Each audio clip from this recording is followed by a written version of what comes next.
Abra sua Bíblia, 1 Coríntios capítulo 10, verso 13.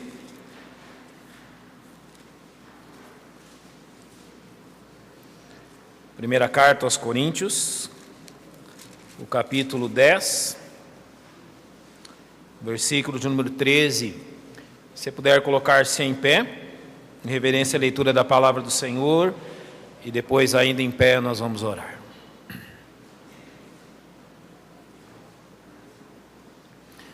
É apenas um verso e a Bíblia diz assim: Não veio sobre vós tentação senão humana, mas fiel é Deus que não vos deixará tentar acima do que podeis, antes com a tentação dará também o escape, para que a possais suportar. Senhor, nós louvamos o Teu nome, por todos nós podermos estar aqui nessa noite. Obrigado pelo privilégio de Te adorar e pelo privilégio, ó Deus, de estar na Tua casa.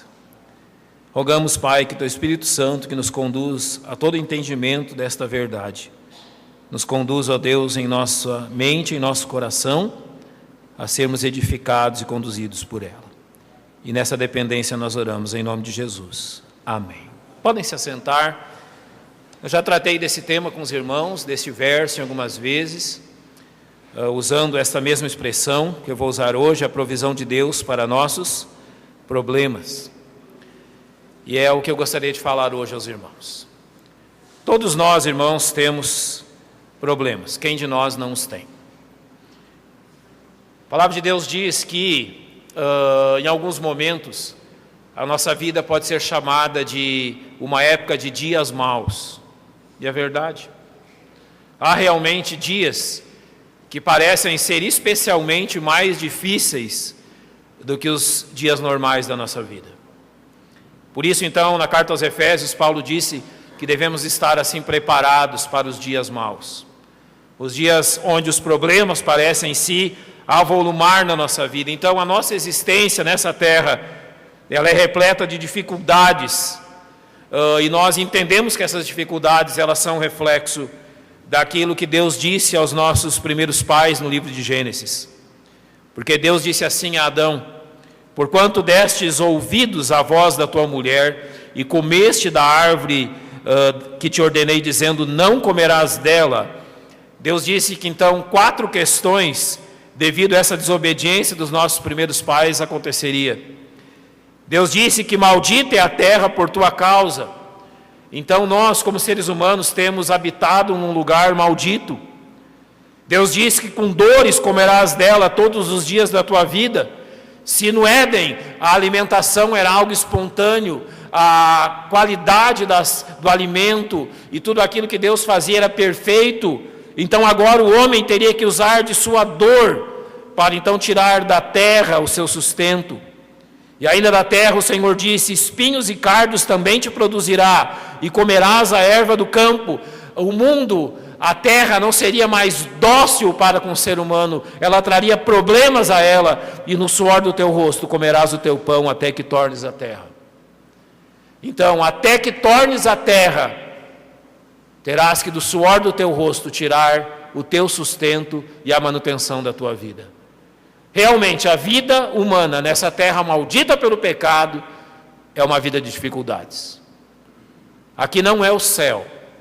Aqui não é um mundo perfeito. Muito pelo contrário, é um mundo onde as dificuldades e dores, pelo fato de sermos uma raça de pecadores, numa terra amaldiçoada pelo pecado, ela tem trazido dificuldades à nossa vida. Mas eu quero lhe dar uma boa notícia em 1 Coríntios 10, 13. Para cada uma das suas dificuldades, Deus já forneceu a solução. Você não está sozinho. Você não está abandonado. Deus não nos abandonou. Em teologia se usa uma expressão que um homem criou, Deus abscôndido, ou seja, um Deus que nos criou, nessa visão, nos criou e nos abandonou a nossa própria sorte nesse mundo. Não, não é isso que a Bíblia diz. A Bíblia diz que Deus zela por nós. E o que esse verso nos ensina é que para cada uma das nossas dificuldades e problemas, Deus, que é conhecedor dessas dificuldades, antes que nós passemos por elas, Deus já nos proveu o escape. Então, irmãos, aqui há uma questão que é apresentada diante de nós, que nós devemos agir de modo bíblico e real diante das nossas dificuldades. Cada problema, Deus tem acrescentado uma solução. Para cada dificuldade, Deus tem dado um livramento e mesmo Deus tem dado forças para que possamos suportar, até que então Deus nos traga a solução definitiva. Quantas vezes oramos ao nosso Deus e ficamos esperando a resposta? E sabemos que Deus nos responde pelo menos de 3 formas. Ele pode dizer um sim naquele mesmo momento e nos abençoar naquele mesmo instante. Ele também tem o direito de dizer-nos não. E dizer-nos então que aquilo é o melhor para a nossa vida. Ou ele simplesmente pode nos dizer: espere, eu te darei forças até que a solução então venha. Então até esse momento eu hei de sustentar-te e cuidar de você. Mas tenha certeza nisso, seja qual for a resposta de Deus, Deus não te desampara. Deus jamais desamparou os seus. Deus não é um Deus dessas atitudes. Primeira questão que eu quero trazer diante dos irmãos é que realmente nós temos problemas reais. Nós temos problemas verdadeiros, reais em nossa vida, e Deus nos garante provisão para os nossos problemas reais. E a palavra de Deus nos apresenta 3 fontes principais de problemas. A Bíblia diz que os nossos problemas advêm principalmente dessas 3 fontes que Ele vai nos apresentar agora. E eu estou usando o livro de Marcos para mostrar isso. A primeira fonte desses problemas é a atividade demoníaca. Você vê no tempo do Senhor Jesus, quando Jesus estava nesse mundo, quanto problema os demônios causaram e quanto o Senhor teve que agir para solucionar problemas causados por demônios. Por exemplo, em Marcos capítulo 5, verso 5, a Bíblia diz sobre um homem que andava sempre, de dia e de noite, clamando pelos montes e pelos sepulcros e ferindo-se com pedras. Muito provavelmente, este homem também sofria de esquizofrenia. E quando Jesus o curou tanto da sua esquizofrenia, quanto libertou da possessão demoníaca. Mas é um real problema. Apesar de nós não termos diante de nós tantas questões como essa, pelo menos não as percebermos diante de nós, a Bíblia diz que uma das fontes de problemas são as atividades demoníacas. Em segundo lugar, a Bíblia mostra que uma segunda fonte de problemas são os problemas causados por doenças físicas. E em Marcos capítulo 6, verso 6, a Bíblia diz que capítulo 5, verso 25. E certa mulher que havia 12 anos tinha um fluxo de sangue. Então, uma mulher já com problemas de enfermidade há 12 anos estava diante do Senhor. Isso são problemas.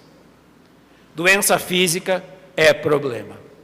Quando uma pessoa está com enfermidade, ela não está inventando problemas, ela não está causando problemas a si mesma, mas ela está realmente com problemas. A Bíblia mostra que então parte dos nossos problemas são causados exatamente por doença física. E em terceiro lugar, uma terceira fonte dos nossos problemas está nos problemas causados pelo pecado pessoal. Agora sim, em Marcos 6,6 a Bíblia diz que Jesus estava admirado da incredulidade deles. Jesus estava dizendo que os problemas que eles estavam sobre a vida deles eram causados pelo fato de serem incrédulos para com Deus. A incredulidade é problema, a desobediência a Deus é problema, a falta de fé no Senhor é problema. Então, muitos dos nossos problemas, e creio eu, dessas 3 causas, a que mais nos causa problema é exatamente a causa do pecado pessoal. Nós podemos olhar na nossa vida que grande parte das nossas dificuldades é causada por nós mesmos. Pelas nossas escolhas erradas, pelos nossos princípios errados que usamos, por momentos onde deixamos de confiar em Deus e agimos de acordo com a nossa própria força e a nossa própria vontade. Então, essa terceira causa, os problemas causados por pecado pessoal, creio eu, é a causa que mais nos atinge. Mas também nós devemos olhar qual é a nossa tendência ao apresentarmos os nossos problemas. Nós temos que diferenciar realmente quais são os nossos problemas, quais são as causas dos nossos problemas, das consequências deles. Em primeiro lugar, a maior tendência que nós temos ao apresentar nossos problemas é culpar as circunstâncias. Trabalhando com aconselhamento e aconselhando pessoas a seguirem os princípios da palavra de Deus, Um primeiro passo é nós ouvirmos aquilo que a pessoa tem a dizer. E na maioria das vezes nós perguntamos: olha, que bom que você veio aqui, que bom que você buscou ajuda, e eu gostaria de saber qual é o seu problema. Normalmente as pessoas, e todos nós essa tendência, nós começamos a narrar a questão colocando a culpa nas circunstâncias. Então falamos das circunstâncias para depois apresentar o que estamos sentindo. Nós temos um problema, podemos dizer, um problema do problema. É quando culpamos as circunstâncias por aquilo que está acontecendo por nós. Quero um exemplo claro disso. Você já usou a seguinte explicação: pastor, ou a qualquer pessoa, o meu problema é a falta de dinheiro. Não, ninguém aqui tem problema de falta de dinheiro, esse não é o problema. O problema é a má administração do dinheiro. A falta de dinheiro é a consequência desse problema. A circunstância de estar endividado ou em dificuldades financeiras é a consequência de não saber lidar corretamente com aquilo que Deus dá. Então, esse é o problema e essa é a circunstância. Em segundo lugar, uma tendência forte que temos é culpar o próximo, culpar os outros pelos problemas que eu enfrento na minha vida. E aquilo que no aconselhamento ouvimos muito é: pastor, o meu problema é o meu marido, pastor, o meu problema é a minha esposa que não me ama. Deixa eu falar algo a você. A sua esposa não é um problema, é uma bênção na sua vida. O seu marido não é um problema, é bênção de Deus na sua vida. Os problemas são outras coisas, mas não são pessoas. Jamais culpe o próximo pelo seu problema. Nós não podemos criar pessoas problema. Temos que separar as pessoas dos nossos problemas. Jamais acuse outras pessoas pelas circunstâncias. Em terceiro lugar, e isso mesmo inconscientemente nós fazemos, é culpar Deus pelos nossos problemas. E normalmente nós agimos da seguinte forma: meu problema, pastor, é que eu estou insatisfeito. Sabe, a nossa insatisfação, em último caso, ou seja, quando acompanharmos toda a sua linha para entender realmente com o que estamos insatisfeitos, todos nós chegamos na conclusão que, na realidade, a nossa insatisfação é com Deus. O nosso problema é com Deus.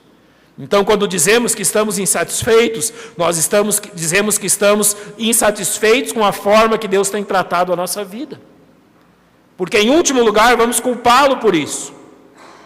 Em quarto lugar, uma das formas que as pessoas apresentam o seu problema é desejar o fim dos efeitos sem que o problema seja tratado. Irmãos, eu infelizmente já tive, sei que outros irmãos aqui também já tiveram, cólica de rins. É uma dor que eu não desejo. Eu não tenho inimigos, mas se tivesse inimigos, eu não desejaria os meus inimigos. É uma dor atroz. Quem tem, sabe. Mas, sabe, se eu for ao médico, e eu fui ao médico quando tive, então, essas dores, e o médico mostrasse para mim que a preocupação principal dele era tirar a dor, eu estaria preocupado. Porque um bom médico não faria isso. O bom médico, em primeiro lugar, vai tentar descobrir a causa da dor, para então tratar da dor. Sabe qual é a nossa tendência com problemas? Nós oramos a Deus pedindo que Deus afaste as consequências e não o problema. Nós queremos que Deus resolva a dor e não a causa da dor. Isso não soluciona, Deus não age assim. A nossa tendência é pedir: Deus, afasta essa dor de mim, quando o que Deus quer fazer é resolver o problema. E resolvendo o problema, a dor também se resolve. Em quinto lugar, nós não aceitamos a provisão de Deus para os nossos problemas. Muitas vezes podemos dizer assim: eu oro e Deus não resolve os meus problemas. Olha, o que ocorre é que Deus não vai tirar a dor até que o problema seja resolvido. Deus não vai tirar o aperto de sua vida até que Ele tenha cumprido o seu propósito. Infelizmente, essa é a nossa tendência, e nós precisamos realmente de Deus para isso. Entender que Deus quer tratar o nosso problema, para então tirar a dor da nossa vida. Eu quero, antes de dizer 3 formas erradas de tratar os nossos problemas, dizer o seguinte: seja qual for o problema, Deus está do nosso lado. Tenha certeza disso. Seja qual for o problema que você está passando, Deus está do seu lado.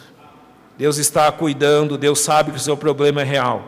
E Deus garante a provisão certa e abundante para que você resolva o problema. Mas notem, a exortação é essa: você precisa resolver o problema ao modo de Deus, não ao seu modo. E eu vou dizer agora 3 modos nossos, humanos, de resolver os problemas. 3 formas que eu e você temos humanamente de resolver problemas. Primeira delas, então, nós temos a tendência de contornar o problema sem tocá-lo. Eu usei ali, vamos ver se aparece uma imagem. Aquele P, e eu brinco quando eu falo, uso essa imagem, aquele P não é P de pastor, certo? Pastor não é o seu problema, é P de problema. Teve gente que já perguntou para mim, mas pastor, aquele P é P de pastor? Não, é P de problema, ali está o problema. A primeira forma que nós temos, aquela seta mostra o que nós fazemos com o problema. Então ali mostra que ao invés de trabalhar como Deus quer, o que nós fazemos normalmente? Contornamos. Notem que a linha daquela seta não tocou no problema, apenas passou por ele e o deixou exatamente onde ele está. Qual é a ação? O problema é contornado sem ser enfrentado. Nós simplesmente evitamos o problema. E olha só o argumento que usamos. Olha, isso não importa, isso não tem importância. Eu simplesmente vou contornar essa dificuldade e vou continuar no meu caminho. Então eu trato o problema simplesmente como uma mera dificuldade. 4 áreas da nossa vida onde normalmente nós tendemos a agir assim. Observe. Primeiro, a área financeira. Sim. Normalmente, quando pessoas têm problemas na área financeira, elas preferem contornar o problema do que tratar do pecado. Contornar. E isso há N formas de você contornar através de empréstimos, de cheque especial, de cartão de crédito. Você simplesmente não toca no problema, o contorna e continua como se não existisse. No casamento, muitos tratam os problemas no casamento dessa forma, apenas os contornam. Na criação de filhos, ao invés, nós sabemos o que é o problema, nós sabemos o que os nossos filhos precisam, mas por alguma razão nós contornamos e não tratamos. E em 4º lugar, pecados pessoais encobertos. Nós deixamos as coisas como estão, e sabe qual é a consequência quando nós agimos assim? O problema só se avoluma e se torna maior. Irmãos, nós não podemos jamais contornar um problema como se ele não existisse, porque a Bíblia diz que um abismo chama outro abismo, um problema chama outro problema, e se você agir assim na sua vida, você simplesmente está postergando, deixando para mais tarde, e quando você for tratar do problema mais tarde, ele está muito maior do que você imagina. Quer um exemplo disso? Davi era um homem abençoado por Deus. Davi é chamado homem segundo o coração de Deus. Mas um dia, ao invés de estar no campo com seus soldados, Davi se refugiou no palácio, e passeando pelo palácio num fim de tarde, Davi viu Batseba. Davi desejou Batseba. Davi adulterou com Batseba. Batseba engravidou de um filho de Davi. Davi teve que ser o responsável pelo homicídio contra o marido de Batseba, Urias. E ele foi acrescentando um pecado a outro. Ao invés de tratar do seu pecado, Davi foi acrescentando mais pecado àquela questão que ele havia trazido. Até que um dia então Deus mostrou a Davi que ele não podia agir assim. E em 2 Samuel capítulo 12, Deus manda Natã a falar com Davi. E Natã conta a história do homem que tinha um grande rebanho e o seu vizinho apenas uma ovelha. E quando então os amigos foram visitar aquele homem rico, ao invés de tomar uma ovelha do seu rebanho, ele foi e tomou a única ovelha do seu vizinho. Davi se irou com aquilo, ele se irou de forma sincera. E Natã disse a ele: Davi, é você o homem, é você que agiu assim.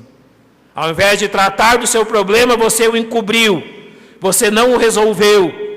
E observe então o que Números capítulo 32, verso 23 diz sobre isso. O que a Bíblia ensina sobre essa forma de tratar o problema. Números diz: e se não fizerdes assim, eis que pecaste contra o Senhor, e sabei que o vosso pecado vos há de achar. Nós não podemos nos desviar dos nossos problemas como se eles não existissem. Porque Provérbios 28:13 diz: o que encobre as suas transgressões jamais prosperará, mas os que a confessa e deixa alcançará misericórdia. Sabe o que aconteceu com Davi quando ele agiu assim? O Salmo 32 diz dele: quando eu guardei silêncio, envelheceram os meus ossos pelo meu bramido em todo dia, porque de dia e de noite a tua mão pesava sobre mim, o meu humor se tornou em sequidão de estio. Sabe o que é essa expressão? Davi passou a andar de luto, cabisbaixo, como cheio de dores, como um homem que estivesse de luto. E a razão é, ele contornou o problema, achando então que poderia deixá-lo daquela forma, sem tratá-lo. Uma segunda forma pecaminosa de tratar os nossos problemas está em não enfrentar o problema e permitir que ele mude o nosso alvo de vida. Então esta imagem ilustra bem o que acontece quando agimos assim.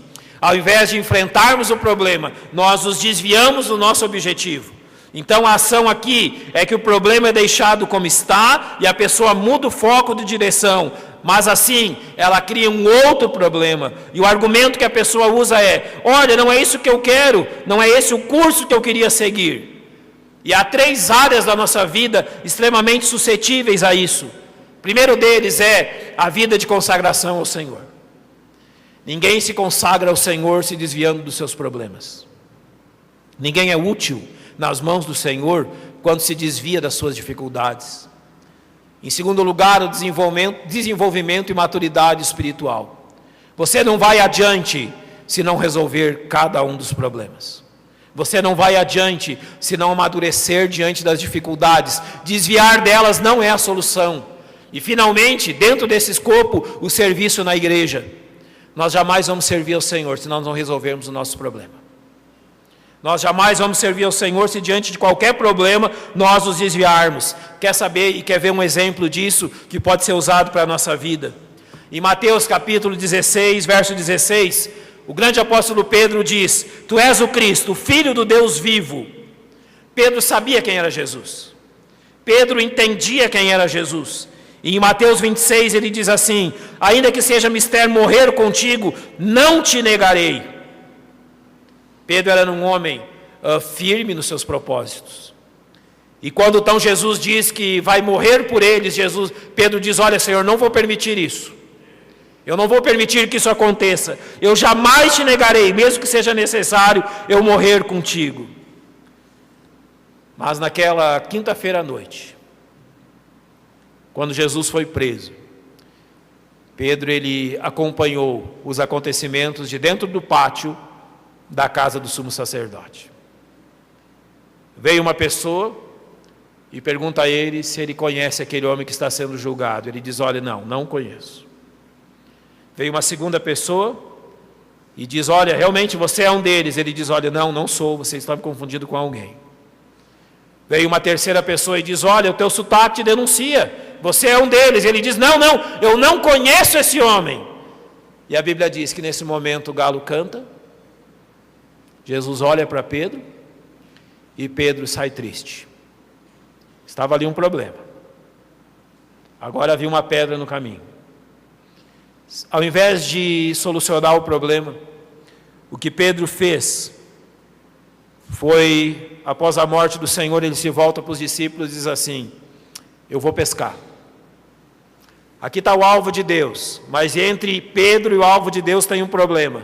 Ao invés de solucionar o problema e cumprir o alvo de Deus, Pedro faz isso. Se desvia para outro caminho. Ao invés de remover aquilo que estava impedindo o seu crescimento e a sua maturidade, Pedro resolve um outro caminho, uma outra forma. Então, em João capítulo 21, Jesus se encontra com Pedro. E no verso 15 ele diz assim: Pedro, você me ama? Você me ama com o amor de Deus? E Pedro responde assim: Senhor, eu te amo com o amor de amigo. Segunda vez o Senhor olha para Pedro e diz: Pedro, você me ama com o amor de Deus? E Pedro responde: Senhor, eu te amo com o amor de amigo. Terceira vez o Senhor pergunta: então, Pedro, quer dizer que você me ama como um amigo? E Pedro se volta para Jesus e diz: Senhor, tu sabes todas as coisas. Tu sabes que eu te amo com o amor de Deus, um amor sacrificial. Se não fosse Jesus, Pedro tinha deixado aquele problema onde estava e se desviado. Mas Jesus não é assim. Jesus fez Pedro tratar daquele problema, retirar aquele problema. E então Pedro se tornou o homem que ele se tornou. Foi por causa da ação de Jesus. Nós devemos entender isso, que tratar os problemas simplesmente se desviando deles torna-nos infrutíferos na vida cristã. E tratar dos problemas assim, não há crescimento e maturidade espiritual. Irmão, jamais diga, pastor, não vamos mexer com esse problema, vamos deixá-lo onde está, nós vamos seguir uma outra direção. Não fale isso jamais. Isso não é bíblico. Agir assim não vem de Deus, não é realmente o princípio de Deus que hajamos assim. Deus não quer que façamos assim na nossa vida. Agora, em terceiro lugar, o terceiro modo errado de tratarmos os nossos problemas é não tratar o problema por considerá-lo impossível de ser solucionado. Olhe só então a imagem que demonstra isso. Lá está o problema, e quando você se depara mais uma vez com ele, simplesmente você dá meia volta. Ao invés de tratar do problema, simplesmente nós damos meia volta e nos consideramos vencidos por ele. E nós simplesmente dizemos assim: olha, paciência, não há solução mesmo. Não tem o que fazer. Não há o que fazer. E sabe quais as áreas que nós mais agimos assim? Nas áreas de relacionamento pessoal, de desentendimento entre os irmãos e dificuldades para com o próximo. A nossa tendência com as pessoas é agir assim. Ao invés de solucionar os problemas que temos com outras pessoas, se isso ocorrer, nós simplesmente damos meia volta. A Bíblia diz que não se põe o sol sobre a vossa ira. Nós somos biblicamente obrigados a resolver os nossos problemas entre nós. Mas muitas vezes agimos assim. E isso não é a solução. E a consequência é então que a amargura e os relacionamentos quebrados se apresentam em nossa vida. Eu já conheci irmãos de sangue, que não se conversam há pelo menos 15 anos. Eu já conheci pais e filhos que passaram 2 décadas sem conversarem. O problema estava ali. E cada vez que eles estavam diante dos problemas, eles simplesmente davam meia volta, reconhecendo para eles mesmos que não havia solução. Isso não é bíblico. Isso não é a forma de Deus querer agir. E eu quero usar o exemplo de Caim ao mostrar isso. Quando o Senhor não atentou para a oferta de Caim, em Gênesis capítulo 4, verso 5, a Bíblia diz que irou-se Caim fortemente e descaiu-lhe o semblante. Caim se irou com aquela situação. Ele realmente não aceitava o fato que Deus não havia atentado para a sua oferta. Mas no capítulo 4, verso 7, Deus fala assim: se bem fizeres, não é certo que serás aceito, e se não fizeres bem, o pecado jaz à porta. Sabe o que Deus estava dizendo ali? Caim, você ofereceu o sacrifício errado, você criou um problema. Mas olha para fora, é como se Deus estivesse na porta da casa de Caim. Existem algumas ovelhas pastando próximas daquela casa, e Deus estava dizendo: Caim, basta que você tome uma daquelas ovelhas e ofereça o seu sangue pela sua vida, pelo seu pecado, e eu vou também me ser grato a você, eu vou também receber-te, eu vou aceitar a sua oferta. Mas Caim não quer. Ele não quer resolver a dificuldade, e Deus completa dizendo que se ele não fizesse isso, o desejo, o pecado dele dominaria contra ele. Por rebelar-se contra Deus, por não aceitar a solução do problema segundo Deus, Caim cometeu homicídio contra seu irmão. Caim tornou-se um fugitivo e vagabundo na terra, e Caim saiu da presença de Deus. Então não resolver os problemas e simplesmente retornar diante deles produz amargura e desgosto, e impede que relacionamentos sejam edificados. E no caso de Caim, nos aproxima das pessoas ímpias. Você consegue entender quantas pessoas já deixaram a igreja de Cristo porque não resolveram seus problemas? Quantas pessoas já abandonaram o caminho do Senhor por não querer se entender com o seu próximo? Você já foi num lugar onde você tinha lá alguém que você tinha problema? Vamos dizer, uma festa, algum lugar social. Pense bem, está você e a pessoa com a qual você se desentendeu. O que gera menos esforço? Você chegar, ir àquela pessoa, cumprimentá-la e conversar com ela, ou você fugir daquela pessoa durante toda aquela festa? você vai gastar muito mais energia para fugir dela do que energia para chegar diante dela e acertar as coisas. Então jamais tratemos os problemas assim, irmãos. Deus tem a forma correta de tratar os problemas, e é isso que nós vamos ver agora. A maneira que Deus nos diz para tratarmos os nossos problemas. Olhe bem essa imagem.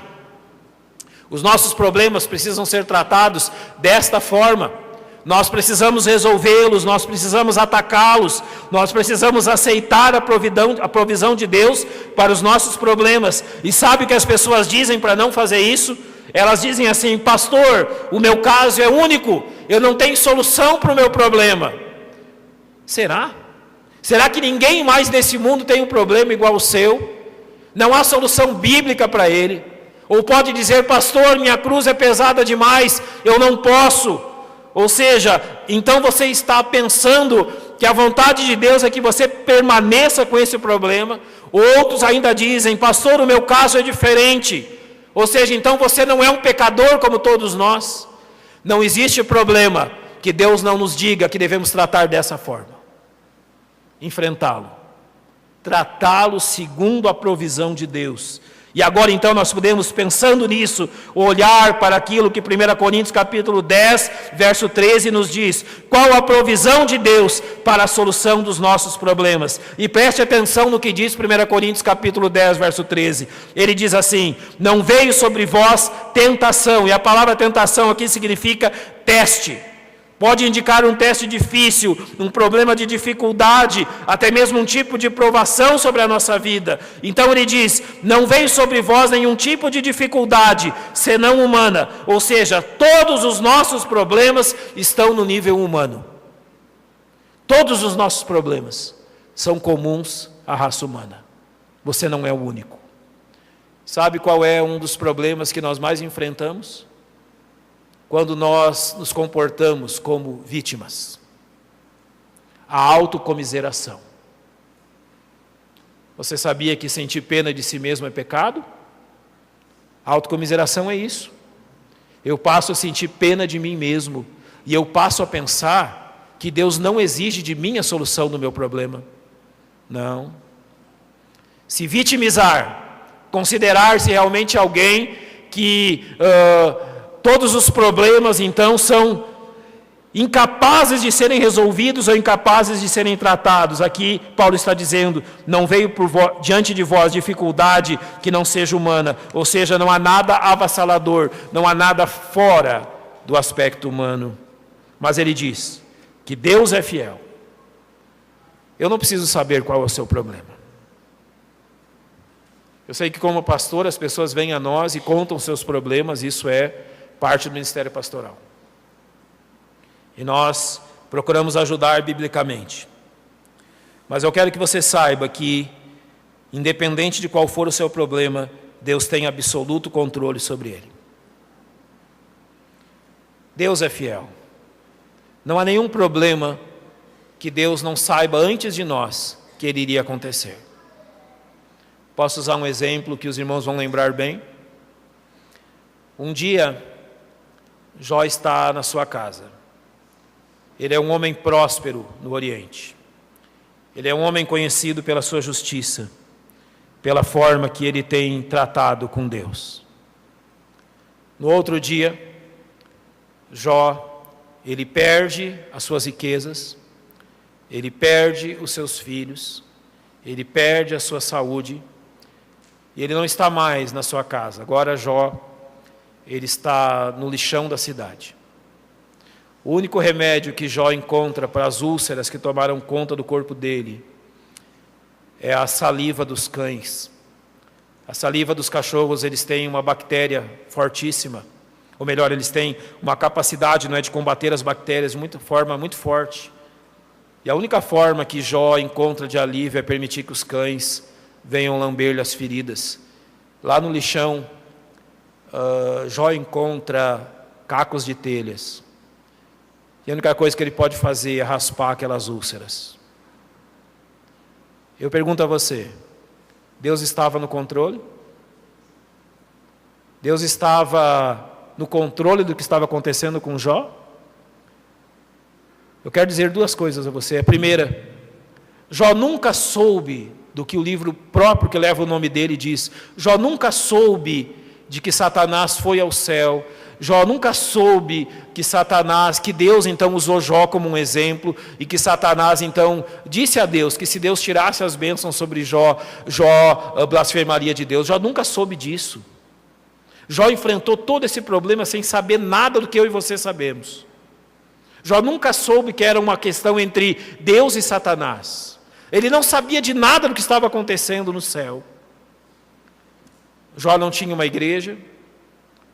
Jó não tinha a rádio BBN para escutar. Jó não tinha um livro bíblico para ler. Jó não tinha irmãos para ir lá visitá-lo. Pelo contrário, ele tem a mulher dele que vai lá encorajá-lo a blasfemar de Deus e tirar sua própria vida. Jó não tem nada disso. Mas ao final daquele livro, Jó percebe que Deus esteve no controle o tempo todo. Que jamais as circunstâncias fugiram do controle de Deus. Que Satanás foi autorizado a fazer isso com Jó, mas Satanás jamais poderia tirar a vida dele. Então, independente do seu problema, saiba que Deus está no controle. Deus é fiel e Deus tem o destino e todas as coisas nas mãos dele. Então a palavra de Deus diz que Deus não nos deixará ser tentado acima do que podemos. Sabe o que Deus está dizendo aqui?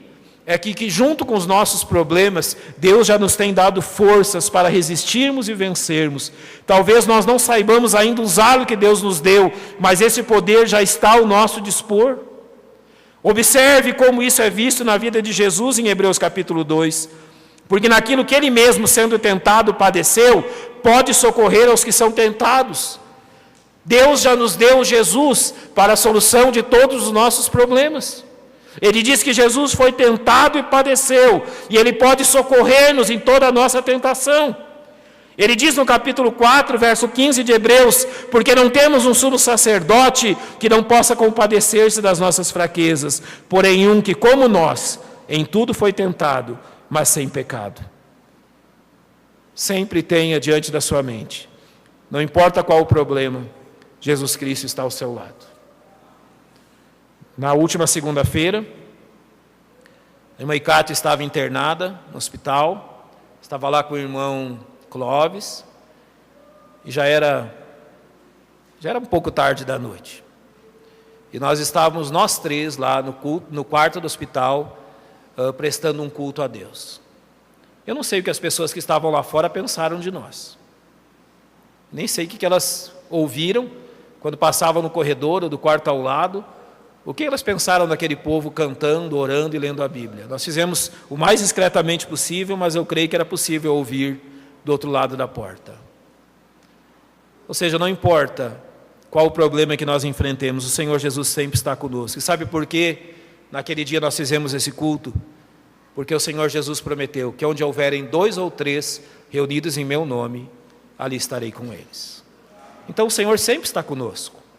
Não importa a luta e a dificuldade, Ele prometeu e Ele está sempre presente ali. E Ele termina dizendo que com a tentação dará também o escape, ou seja, aqui a grande provisão de Deus para os nossos problemas. O crente não precisa se desviar dos problemas sem tratá-lo, não precisa abandonar seu alvo por causa dos problemas, não precisa dar meia volta dizendo eu desisto. E em todas as circunstâncias, Deus providencia a solução.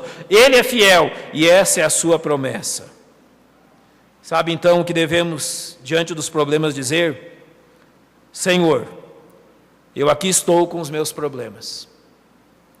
Tu conheces, faz-me ver onde está a solução prometida. E ele termina dizendo, para que a possais suportar. Por vezes o meio que Deus providencia é nos ensinar a suportar, enquanto Ele nos ensina através dos problemas. Você sabe que nós aprendemos muito mais no tempo dos problemas do que no tempo de bênçãos? Você sabe que você cresceu muito mais espiritualmente quando teve problemas do que quando teve prosperidade? Que você esteve muito mais próximo de Deus enquanto enfrentou a adversidade e a doença do que quando Deus estava te dando saúde e prosperidade? Deus dá o escape. Ele faz-nos suportar até que aprendamos o que Ele quer que nós aprendamos. Eu quero terminar como ilustração.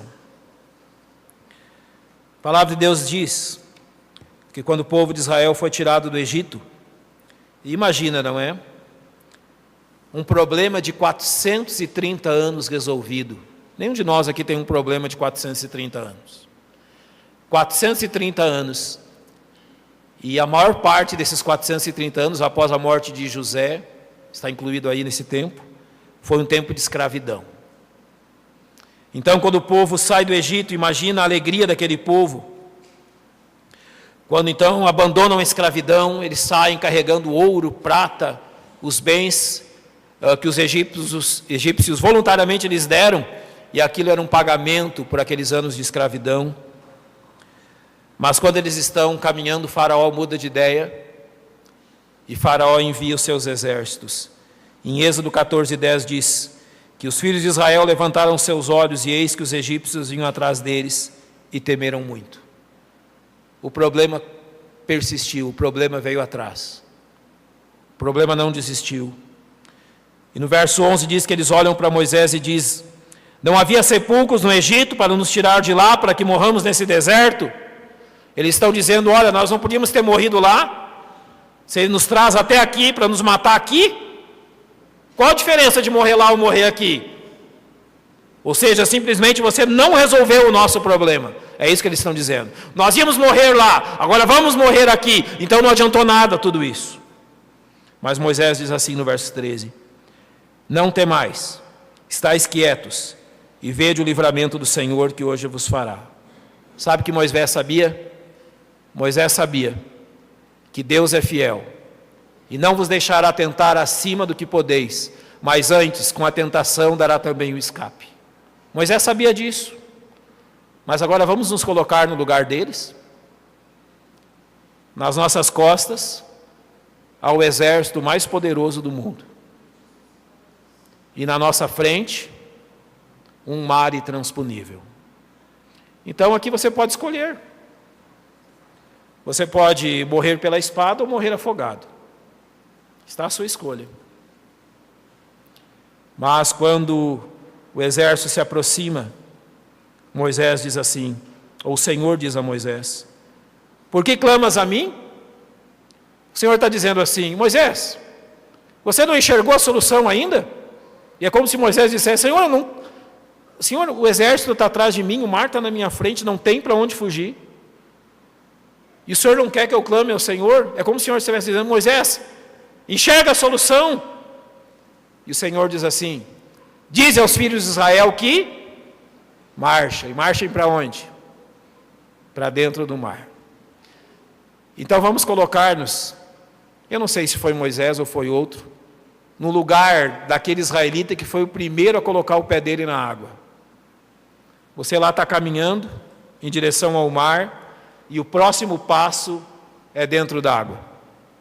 E você está pensando assim: meu Deus, se não acontecer nada, o que a gente faz? Mas no momento que ele encosta o seu pé na água, o que acontece? O mar se abre e o povo de Israel passa em pé seco até ser livrado dos seus inimigos.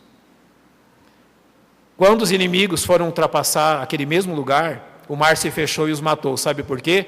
Porque a solução era para Israel, não era para os egípcios. Eles não tinham parte naquela solução. Então, quando foram passar lá, o mar se fechou e os matou todos. Não era para eles a solução, era para o povo de Deus. Mas o que Deus ensinou para o povo naquele dia? Ele simplesmente disse assim: olha, a solução já foi dada, mas é preciso um passo de fé. Sempre, irmãos, que Deus resolver os nossos problemas, Ele vai exigir de nós que nós confiemos nele. Sempre.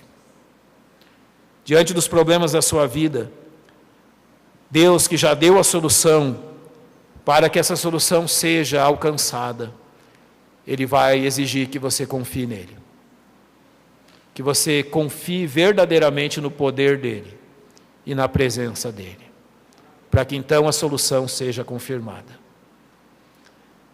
Eu não quero dizer com isso, que nenhum de nós não vai ficar enfermo ou não terá problemas no seu sustento, no seu trabalho. Não quero dizer com isso, eu quero dizer que mesmo que essas coisas aconteçam, Deus estará ali dando a solução. Mesmo que em algum momento seja levar algum de nós para o lar celestial. Mesmo que em algum momento o mar se abra e Deus nos chame para casa, essa também é a solução dele. E mesmo então que ele nos faça passar por tempos no vale, nós lembramos então como termina o Salmo 23. E quando eu passar pelo vale da sombra da morte, tu estarás comigo. A tua vara e o teu cajado me consolam. Então será assim. Deus, Ele quer que confiemos nele. Então leve diante do Senhor os teus problemas. Aguarde o Senhor demonstrar qual a solução e permaneça confiando nele. Porque a palavra de Deus diz que sem fé é impossível agradar a Deus. Feche os seus olhos, vamos orar.